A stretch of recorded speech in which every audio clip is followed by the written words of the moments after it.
नमस्कार। दिन भर की बड़ी खबरों में आपका स्वागत है। मैं हूं दामिनी। इस बुलेटिन में आज बात होगी अन्नदाता और सरकार के बीच चल रहे गतिरोध की। बताएंगे कि किसको मिल सकती है कांग्रेस की कमान, जानेंगे कन्नड़ के अपमान में कैसे घिरे शाह, और बुलेटिन के आखिर में बात पूर्व नौकरशाहों के पीएम मोदी को खत की। लेकिन तमाम बड़ी खबरों से पहले एक नजर सुर्खियों पर। G7 शिखर सम्मेलन के लिए पीएम मोदी को यूके से न्योता। कॉर्नवॉल में 11 से 14 जून 2021 तक होने वाली है बैठक। समिट से पहले भारत आ सकते हैं ब्रिटेन के प्रधानमंत्री बोरिस जॉनसन। तृणमूल कांग्रेस की प्रदेश उपाध्यक्ष बनी सांसद शताब्दी रॉय। कुछ दिनों पहले पार्टी नेतृत्व से नाराज चल रही थी टीएमसी सांसद। बंगाली सिनेमा की जानी मानी अभिनेत्री और निर्देशक हैं शताब्दी रॉय। रॉय को मनाने के लिए पार्टी ने दिया बड़ा पद। उत्तराखंड विधानसभा चुनाव के लिए कांग्रेस नेता हरीश रावत ने की सीएम उम्मीदवार घोषित करने की मांग। कहा, चेहरा घोषित नहीं किया तो भाजपा पड़ सकती है भारी। अगले साल होना है उत्तराखंड में विधानसभा चुनाव। पहली बार ईवीएम से कराए जाएंगे बिहार पंचायत चुनाव 2021। आयोग ने शुरू की ईवीएम खरीद की तैयारी। राज्य में 9 चरणों में चुनाव की संभावना। इसके लिए 15,000 कंट्रोल यूनिट और 90,000 बैलेट यूनिट का इस्तेमाल होगा। ब्रिस्बेन टेस्ट में वॉशिंगटन सुंदर और शार्दुल ठाकुर के अर्धशतकों से संभला भारत। पहली पारी में भारत ने बनाए 336 रन। तीसरे दिन का खेल समाप्त होने के समय ऑस्ट्रेलिया ने बिना विकेट खोए बनाए 21 रन। ऑस्ट्रेलिया के पास 54 रनों की हुई बढ़त। सुर्खियों के बाद बात आज की बड़ी खबर की। कृषि कानून के मुद्दे पर कल यानी 18 जनवरी को सुप्रीम कोर्ट में अन्नदाताओं की ट्रैक्टर रैली को लेकर सुनवाई है, और इसके बाद 19 जनवरी को अन्नदाताओं की सरकार से बातचीत भी होनी है। लेकिन इस बात की उम्मीद नहीं दिख रही है कि सरकार कृषि कानून वापस लेगी। कृषि मंत्री ने साफ साफ कह दिया है कि अन्नदाताओं के किसी भी प्रस्ताव पर वो बातचीत को तैयार हैं, लेकिन कानून वापस नहीं होंगे। इस बीच अन्नदाताओं ने भी सरकार पर बड़े आरोप लगाए हैं। तो क्या हैं अन्नदाताओं के आरोप, देखिए इस रिपोर्ट में। दिल्ली में मौसम ठंडा है, लेकिन अन्नदाताओं के आंदोलन में गर्मी आती जा रही है। अन्नदाताओं ने 26 जनवरी को ट्रैक्टर रैली निकालने का ऐलान कर रखा है। राकेश टिकैत का दावा है कि रैली राजपथ से लेकर इंडिया गेट तक निकाली जाएगी, लेकिन सिंघू बॉर्डर पर धरने पर बैठे अन्नदाताओं के संगठनों ने साफ किया है कि रैली तो निकलेगी, लेकिन हम दिल्ली में प्रवेश नहीं करेंगे। लेकिन सरकार को डर है कि यदि लाखों की संख्या में अन्नदाताओं ने 26 जनवरी को दिल्ली में प्रवेश किया तो क्या होगा। इस मामले में 18 जनवरी को सुप्रीम कोर्ट में सुनवाई भी है। सरकार चाहती है कि या तो अन्नदाता अपनी रैली रोक दें या फिर सुप्रीम कोर्ट इस पर रोक लगा दे। लेकिन अन्नदाताओं ने साफ कर दिया है कि वो रैली रोकेंगे नहीं और कोर्ट में भी अपना पक्ष रखेंगे। इससे पहले सरकार के साथ 15 जनवरी को हुई बैठक में कृषि कानून को लेकर कोई समझौता नहीं हो पाया। अब 19 जनवरी को बैठक होनी है। इसे लेकर हन्नान मोल्ला ने कहा कि अन्नदाता ठंड से परेशान है, कई लोगों की जान भी जा चुकी है, लेकिन सरकार हमें तारीख पर तारीख दे रही है। सरकार मामले को टालने की कोशिश कर रही है ताकि हम थक जाएं और जगह छोड़ दें। ये सरकार की रणनीति है, लेकिन अन्नदाता लंबी तैयारी के साथ आया है।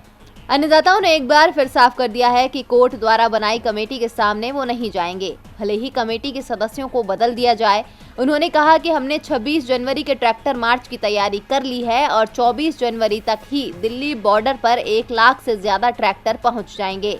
ट्रैक्टर मार्च ऐतिहासिक होगा। इस बीच कृषि मंत्री नरेंद्र तोमर ने दावा किया है कि सरकार कानून के हर पहलू पर चर्चा को तैयार है, लेकिन यूनियन केवल कानूनों को निरस्त करना चाहती है। अधिकांश अन्नदाता और विशेषज्ञ कृषि कानूनों के पक्ष में हैं। सुप्रीम कोर्ट के आदेश के बाद कानूनों को लागू नहीं किया जा सकता। अब हम उम्मीद करते हैं कि किसान 19 जनवरी को कानून के खंडवार पर चर्चा करेंगे और सरकार को बताएंगे कि वो कानूनों को वापस लेने के अलावा क्या चाहते हैं। यानी साफ है कि सरकार कृषि कानून को वापस नहीं लेगी और अन्नदाता भी वापस नहीं जाएंगे। ऐसे में देखना है कि कब तक सरकार और अन्नदाताओं के बीच समझौता हो सकता है।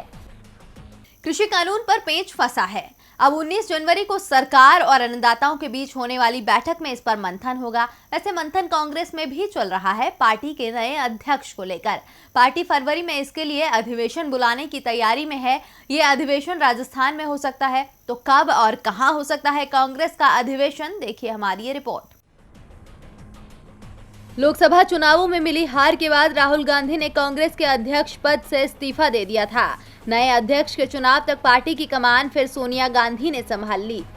लगभग 1.5 साल से सोनिया गांधी कांग्रेस की कार्यकारी अध्यक्ष हैं, लेकिन अब वो साफ कर चुकी हैं कि कांग्रेस को जल्द ही अध्यक्ष ढूंढना होगा। वो ज्यादा समय तक कार्यकारी अध्यक्ष का काम नहीं संभालेंगी। इस बीच पार्टी के अंदर भी संगठन चुनावों को लेकर आवाजें उठने लगी हैं। पार्टी के 23 वरिष्ठ अधिकारियों ने इसे लेकर सोनिया गांधी को चिट्ठी भी लिखी थी। इनमें कपिल सिब्बल, गुलाम नबी आजाद, आनंद शर्मा जैसे नेताओं के नाम भी शामिल थे। इन्होंने पार्टी में बड़े बदलाव की मांग की थी और खासतौर पर संगठन चुनाव कराने की मांग भी की थी। और अब कहा जा रहा है कि कांग्रेस संगठन में चुनाव की तैयारी लगभग हो चुकी है। कांग्रेस के राष्ट्रीय अध्यक्ष और पार्टी की कार्यकारिणी के चुनाव के लिए फरवरी में पार्टी का अधिवेशन बुलाया जा सकता है।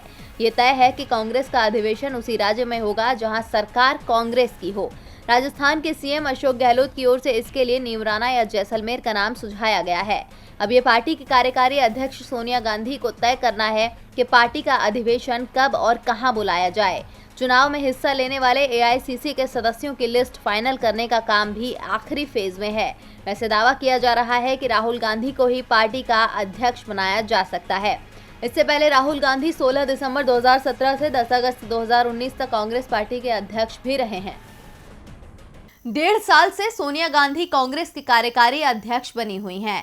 पार्टी को अपना नया अध्यक्ष चुनना है। पार्टी इस समय मुश्किल में है, इसीलिए नए अध्यक्ष के सामने कई परेशानियां होंगी। वैसे परेशानियों में बीजेपी भी फंसी हुई है। कर्नाटक में येदियुरप्पा सरकार को मुश्किल से उबारने के लिए अमित शाह राज्य के 2 दिन के दौरे पर हैं, लेकिन दौरे के पहले ही दिन उनके कार्यक्रम में एक चूक पार्टी की मुश्किलें बढ़ा रही है। तो कैसे फंसे अमित शाह मुश्किल में, देखिए इस रिपोर्ट में। 13 जनवरी को कर्नाटक में येदियुरप्पा सरकार का मंत्रिमंडल विस्तार हुआ, जिसके बाद से पार्टी के कुछ विधायकों ने सीएम पर ही पैसे लेकर मंत्री पद बांटने का आरोप लगा दिया।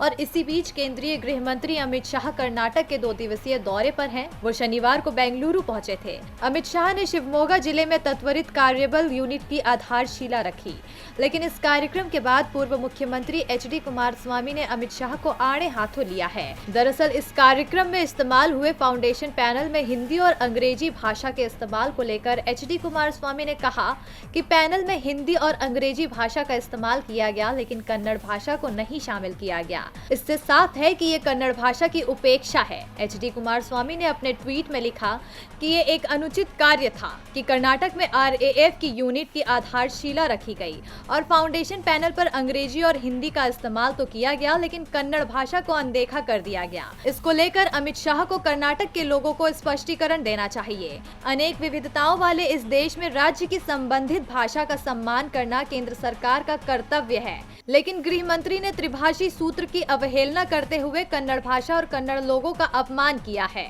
RAF की जिस यूनिट का शिलान्यास अमित शाह ने किया है, उसके लिए जमीन कन्नड़ लोगों ने दी है। ऐसे में गृह मंत्री को जवाब देना चाहिए कि क्यों कन्नड़ भाषा की अनदेखी की गई। आपको बता दें कि RAF यूनिट के शिलान्यास कार्यक्रम में राज्य के मुख्यमंत्री BS येदियुरप्पा भी शामिल थे। कुमारस्वामी ने येदियुरप्पा पर भी निशाना साधते हुए कहा कि गृह मंत्री के साथ साथ मुख्यमंत्री ने भी कर्नाटक की जनता को धोखा देने का काम किया है। अब HD कुमारस्वामी की इस तीखी प्रतिक्रिया के बाद बीजेपी की ओर से क्या स्पष्टीकरण आता है, ये तो आने वाले समय में ही पता चलेगा। अमित शाह के कार्यक्रम से बीजेपी की मुश्किल कम होने की जगह बढ़ गई है, तो वहीं बिहार में नीतीश कुमार तो सरकार बनने के बाद से ही मुश्किल में फंसे हुए हैं। वो समझ नहीं पा रहे हैं कि परेशानी से कैसे निपटे। एक और बीजेपी उन पर दबाव बनाए हुए है, दूसरी ओर विपक्ष लगातार सरकार की घेराबंदी कर रहा है। तो कैसी मुश्किल में फंस गए हैं नीतीश कुमार, देखिए इस रिपोर्ट में। बिहार में मुख्यमंत्री नीतीश कुमार को उनकी ही सहयोगी पार्टी यानी बीजेपी ने चिंता में डाल दिया है। नीतीश कुमार को मुख्यमंत्री बने 2 महीने का समय हो चुका है, लेकिन अब तक वो मंत्रिमंडल का विस्तार नहीं कर पाए हैं। नीतीश इसके लिए बीजेपी को जिम्मेदार बता रहे हैं। तो बीजेपी का दावा था कि खड़मास चल रहा है, ये बीत जाए तो मंत्रिमंडल विस्तार भी हो जाएगा, लेकिन अब खड़मास भी बीत चुका है, लेकिन मंत्रिमंडल विस्तार पर अभी तक बात नहीं बन पाई है। ये भी तय नहीं है कि किस दल से कितने लोगों को मंत्री बनाया जाएगा। खैर, नीतीश कुमार की परेशानी सिर्फ इतनी ही नहीं है। विपक्ष की ओर से उठते सवाल ने भी नीतीश कुमार की परेशानी को बढ़ा रखा है। इन दिनों राज्य की विपक्षी पार्टियां राज्य की कानून व्यवस्था को लेकर नीतीश कुमार को घेरने में जुटी हैं और इसी के मद्देनजर नेता प्रतिपक्ष तेजस्वी यादव ने मुख्यमंत्री नीतीश कुमार के सामने हाथ जोड़कर विनती की है। तेजस्वी यादव ने नीतीश कुमार से कहा है कि बिहार में लोग असुरक्षित महसूस कर रहे हैं और नीतीश जी कमजोर सीएम के तौर पर ये सब कुछ कुर्सी पर बैठकर देख रहे हैं। वो कुर्सी के चक्कर में बिहार के लोगों को दांव पर ना लगाएं। दरअसल तेजस्वी यादव आज पटना से छपरा के लिए रवाना हुए, जहां उन्होंने कहा कि मैंने मुख्यमंत्री नीतीश कुमार को पत्र लिखा है, जरूरत पड़ी तो 1 महीने में राष्ट्रपति से भी मुलाकात करेंगे। बिहार की स्थिति खराब हो गई है, हम हाथ जोड़कर नीतीश कुमार से विनती करते हैं कि वो बिहार को भय मुक्त बनाएं। अब देखना होगा कि बीजेपी और विपक्ष के इस दबाव से नीतीश कुमार कैसे निपटते हैं। नीतीश कुमार विपक्ष के साथ ही अपनी सहयोगी बीजेपी से परेशान है। वैसे बीजेपी से पश्चिम बंगाल में टीएमसी भी परेशान है। टीएमसी और बीजेपी एक दूसरे के विरोधी दल हैं। पश्चिम बंगाल में 3-4 महीने में ही चुनाव होने हैं और ममता बनर्जी की पार्टी टीएमसी बीजेपी के खिलाफ विपक्ष के गठबंधन की रणनीति बना रही है, लेकिन टीएमसी के साथ गठबंधन के लिए कांग्रेस तैयार नहीं है और अब लेफ्ट फ्रंट ने भी इसे लेकर तस्वीर साफ कर दी है। तो टीएमसी के प्रस्ताव पर क्या कहा लेफ्ट फ्रंट ने, देखिए ये रिपोर्ट। पश्चिम बंगाल में जल्द ही विधानसभा चुनाव होने हैं, जिसको लेकर सियासत गर्म है। बीजेपी और टीएमसी के बीच जबरदस्त मुकाबला देखने को मिल रहा है। मुख्यमंत्री ममता बनर्जी के सामने अपना गढ़ बचाने की चुनौती है। उनकी पार्टी के कई कद्दावर नेता बीजेपी में शामिल हो चुके हैं। ऐसे में दीदी चुनाव को लेकर रणनीति बनाने में जुट गई थी। बीजेपी के खिलाफ लड़ाई में उन्होंने कांग्रेस और वाम दल का साथ मांगा था। कांग्रेस ने ममता के प्रस्ताव को नाकार दिया था। बंगाल कांग्रेस के अध्यक्ष अधीर रंजन चौधरी ने तो राज्य में बीजेपी के मजबूत होने के लिए टीएमसी को ही जिम्मेदार ठहरा दिया था और अब वाम दलों ने भी टीएमसी को अपना जवाब दे दिया है। पश्चिम बंगाल लेफ्ट फ्रंट के अध्यक्ष विमान बोस ने कहा कि पश्चिम बंगाल को धार्मिक ध्रुवीकरण से बचाने के लिए हम बीजेपी और टीएमसी के खिलाफ मिलकर चुनाव लड़ेंगे। हमारा गठबंधन कांग्रेस से तय है। कांग्रेस और लेफ्ट फ्रंट के बीच कोई गलतफहमी नहीं है। हालांकि सीट बंटवारे पर अभी चर्चा होनी बाकी है। हमारे गठबंधन में टीएमसी के लिए कोई जगह नहीं है। टीएमसी को दूसरा दरवाजा देखना चाहिए। पश्चिम बंगाल में टीएमसी के लिए बीजेपी बड़ी चिंता का कारण बनी हुई है, तो मध्य प्रदेश में ज्योतिरादित्य सिंधिया की चिंता बढ़ी हुई है, क्योंकि बीजेपी में उन्हें वो सम्मान नहीं मिल रहा जिसकी तलाश में वो कांग्रेस छोड़कर बीजेपी में शामिल हुए थे। यहां तक कि मध्य प्रदेश बीजेपी संगठन में भी ज्योतिरादित्य सिंधिया के समर्थकों को जगह नहीं दी गई है, जिससे सिंधिया समर्थकों में गुस्सा देखा जा रहा है। देखिए ये रिपोर्ट। पिछले साल मार्च में सिंधिया समर्थक लगभग 2 दर्जन विधायकों ने मध्य प्रदेश विधानसभा से इस्तीफा दे दिया था। एक साथ इतनी बड़ी संख्या में कांग्रेस विधायकों के इस्तीफे से राज्य में कांग्रेस की कमलनाथ सरकार अल्पमत में आ गई। सदन में कमलनाथ बहुमत साबित नहीं कर पाए, जिस कारण उन्हें इस्तीफा देना पड़ा और फिर मध्य प्रदेश में बीजेपी की सरकार बन गई। शिवराज सिंह चौहान राज्य के सीएम बन गए। सिंधिया समर्थकों ने दावा किया था कि जो सम्मान सिंधिया को कांग्रेस ने नहीं दिया वो बीजेपी में मिलेगा। इस्तीफा देने वाले लगभग 1 दर्जन सिंधिया समर्थक विधायकों को शिवराज सरकार में मंत्री भी बनाया गया। सिंधिया की तब तक सुनी जाती रही जब तक मध्य प्रदेश में उपचुनाव नहीं हो गए। मध्य प्रदेश में उपचुनावों के बाद बीजेपी को बहुमत हासिल हो गया और सिंधिया को जो थोड़ा बहुत सम्मान मिल रहा था वो भी बंद हो गया। उल्टा सिंधिया को किनारे लगाने की कोशिशें भी शुरू हो गईं। उपचुनावों में सिंधिया समर्थक 3 मंत्रियों की हार हुई, जिसके बाद इन 3 मंत्रियों के इस्तीफे हो गए, लेकिन उनकी जगह सिंधिया समर्थक दूसरे विधायकों को शिवराज मौका देने को तैयार नहीं है। ज्योतिरादित्य सिंधिया को उम्मीद थी कि मध्य प्रदेश बीजेपी में उनके समर्थकों को जगह दी जाएगी। मध्य प्रदेश में वीडी शर्मा को 11 महीने पहले बीजेपी का प्रदेश अध्यक्ष बनाया गया था, लेकिन उन्होंने अपनी कार्यकारिणी का गठन नहीं किया था। इसके पीछे पहले संक्रमण को कारण बताया गया और फिर प्रदेश में हो रहे उपचुनावों को, और अब जब उन्होंने अपनी कार्यकारिणी बनाई तो उसमें भी सिंधिया समर्थकों को जगह नहीं दी गई है।